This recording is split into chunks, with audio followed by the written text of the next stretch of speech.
Students and staff from Highlands Elementary and Odyssey Magnet School celebrate the grand opening of their new inclusive playground.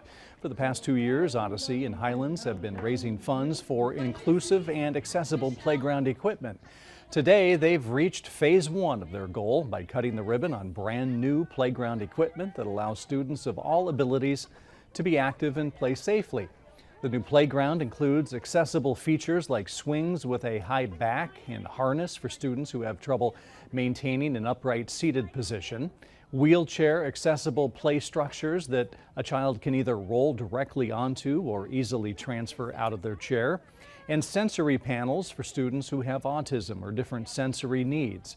Fundraising organizers say the schools knew this type of playground was needed, but it took dedicated community members to make it happen.